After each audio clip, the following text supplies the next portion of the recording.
Hello hi welcome to my channel. இது வந்து last week சாட்டர்டேவோட ஃபுல் டே ரொட்டீன் தான் பார்க்க போகிறோம் இன்றைக்கி. லாஸ்ட் டே சாட்டர்டே வந்து எனக்கு லீவாக தான் இருந்தது. சாட்டர்டே சண்டே 2 நாள் லீவ் இருந்தது. ஸோ ரொம்ப ஹாப்பி. பட் வீட்டு வேலை அப்படி இப்படின்னு சொல்லிட்டு இந்த 2 நாளுமே என்கேஜாகவே இருந்த மாதிரி இருந்துச்சு. ஒரு சில முக்கியமான வேலைகள்லாம் பார்க்க வேண்டியது அதெல்லாம் பார்த்துட்டு இருந்தேன். ஸோ முன்னாடி நாளே வந்துட்டு களி பண்ணிடலாம், வெந்தயக்களி அப்படின்னு சொல்லிட்டு ஊற வச்சுருந்தேன். எனக்கு வந்து வெந்தயக்களினா ரொம்ப பிடிக்கும்.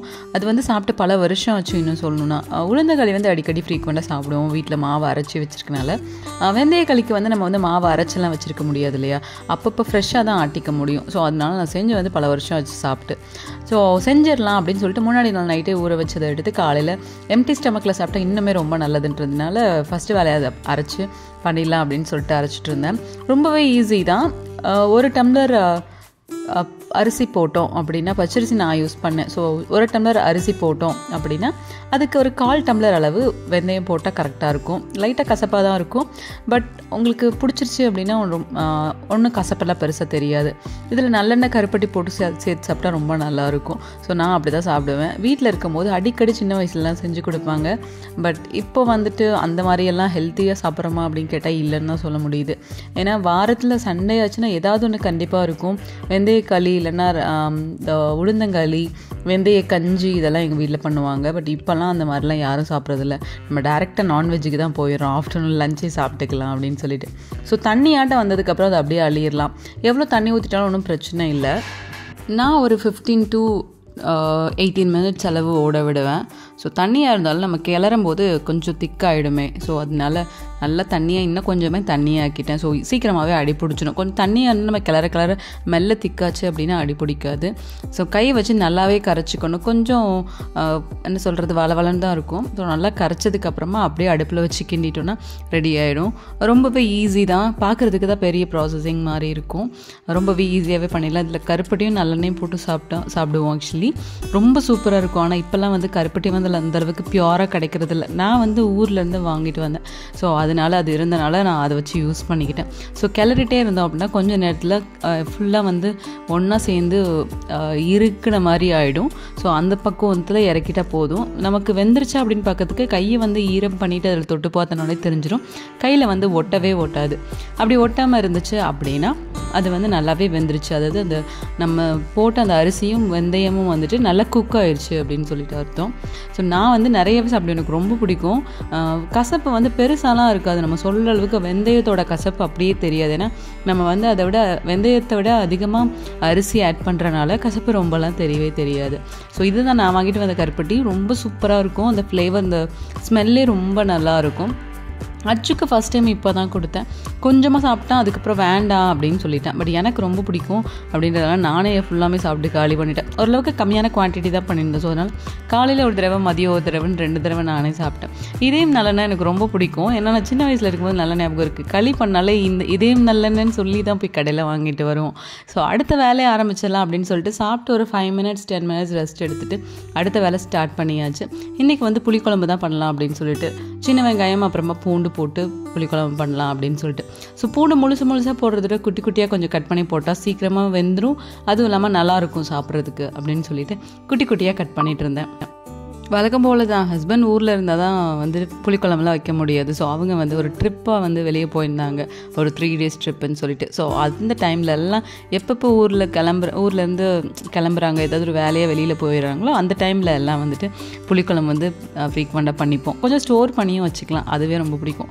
நான் இது பண்ணதில் கொஞ்சம் வந்துட்டு என்னோடய ஃபேவரட் ஒரு மேம் இருக்காங்க. அவங்களுக்கும் எடுத்துகிட்டு போய் கொடுத்தேன். அவங்களுக்கு அந்த மாதிரி பண்ணும்போதுலாம் எனக்கு அவங்க ஞாபகம் வரும், ஏன்னு தெரியல. ஸோ அவங்களுக்கும் எடுத்துகிட்டு போய் கொடுத்தா சூப்பராக குழம்பு ரெடி ஆகிடுச்சு. அதுக்கப்புறமா நம்ம ஃபேஸ் பேக், ஹேர் பேக்லாம் இருக்குது இல்லைங்களா, அதுக்கு வந்து சூப்பராக ஒரு கவர் வாங்கிடலாம் அப்படின்னு சொல்லிட்டு ஒரு கவர் வாங்கியிருந்தேன். இது வந்து நான் வந்து 100 grams கவர் கேட்டிருந்தேன். ஸோ அந்த இது வந்துட்டு ரொம்ப குட்டியாக இருந்த மாதிரி எனக்கு ஒரு ஃபீல் இருந்தது. ஸோ அதனால் நான் வந்து வெயிட் லாஸ் மிக்ஸ்க்கு யூஸ் பண்ணுற அந்த கவரை யூஸ் பண்ண ஆரம்பிச்சிட்டேன். இது ஓகேவாக இருந்தது. பட் கொரியர் பண்ணும்போது ஓப்பன் ஆயிருமோன்னு சொல்லிட்டு எனக்கு ரொம்ப பயம். ஸோ அதனால் சின்ன ஒரு ஃபோட்டோ ஷூட், வீடியோ ஷூட் மாதிரி எடுத்துகிட்டு இருந்தேன். ஸோ அது கூடயே கொஞ்சம் டெலிவரியும் இருந்துச்சு. ஸோ பக்கத்தில் கொடுக்க வேண்டிய டெலிவரி தான். மற்றதுக்கு எல்லாமே வந்துட்டு பேக் பண்ணி ஆல்ரெடி கொரியர் பண்ணுறதுக்கு போட்டு விட்டேன். போஸ்ட்டில் தான் நம்ம வந்து கொரியர் பண்ணுவோம்.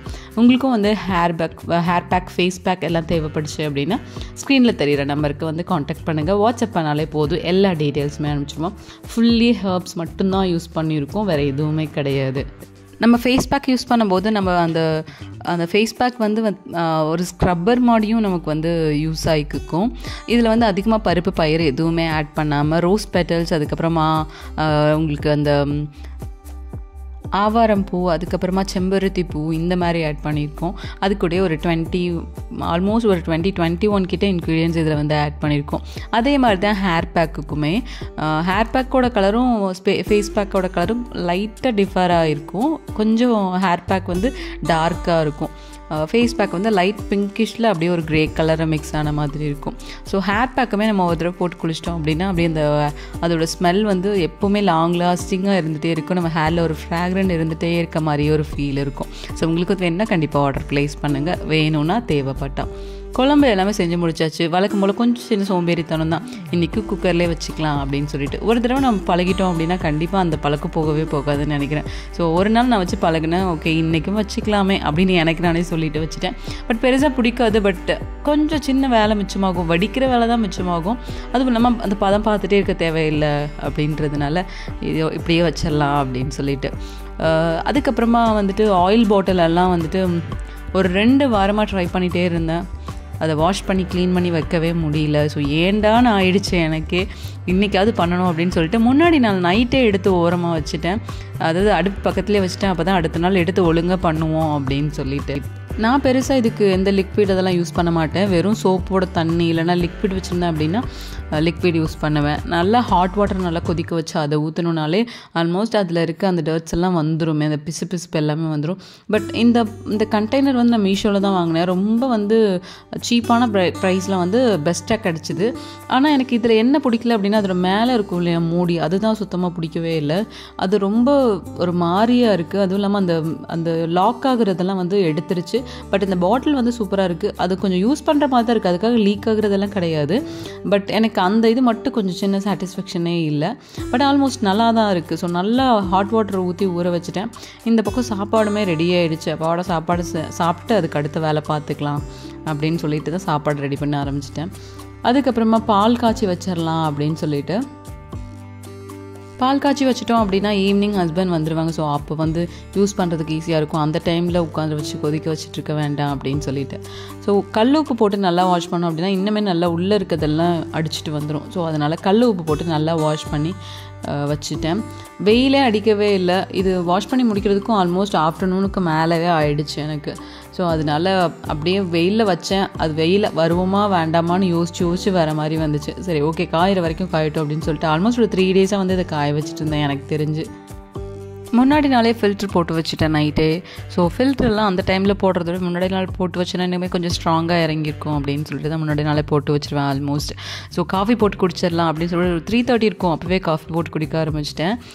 ஏன்னா அச்சு வந்து ஈவினிங் ஆயிடுச்சுன்னா கண்டிப்பாக விளையாடுறதுக்கு கூப்பிடுவான். ஸோ அவனை ரொம்ப நாள் வந்து ஸ்கிப் பண்ணிகிட்டே இருக்க வைக்க முடியாது. மற்ற நாளில் ஓகே, பட் ஸ்கூல் லீவு அந்த டைமில் கூட அவனை வந்து போகக்கூடாது பண்ணக்கூடாதுன்னு சொல்லிட்டு ரெஸ்ட்ரிக்ட் பண்ண முடியாது. ஸோ அவன் கூப்பிடும்போது கரெக்டாக போகணும் அப்படின்றதுக்காகவே முன்னாடியே காஃபியெல்லாம் குடிச்சிட்டு ரெடியாக உட்காந்து அச்சுக்கு பெருசாக காஃபி டீ எதுவுமே கொடுக்க மாட்டோம். அதிகமாக அவனுக்கு கோல்டு காஃபி ஒரு பர்டிகுலர் டைமில் வந்துட்டு நல்லா ஃபுல்லாமே ஸ்டாப் பண்ணிட்டோம். இதுக்கு பதிலாக பட்டர் மில்க் கொடுப்போம். ஸோ ஹெல்த்தியாக கொஞ்சம் பார்த்து நம்ம குழந்தைங்களுக்கு ரொம்பவே நல்லது. அதுக்காக பாலை அவாய்ட் பண்ணிட்டோன்றதுக்காக எல்லாத்தையும் அவாய்ட் பண்ணாமல் பட்டர் மில்காக கன்வெர்ட் பண்ணி கொடுத்துட்ருக்கோம். ஸோ அச்சும் வந்து ஹாப்பியாக விளையாடிட்டு இருந்தான். இதோட இந்த விளாக் முடியுது. தேங்க்யூ ஸோ மச் ஃபார் வாட்சிங். நீங்கள் சப்போர்ட் பண்ணிட்டு இருக்கிறதுக்கு ரொம்ப ரொம்ப தேங்க்ஸ். அவ்வளோதான்.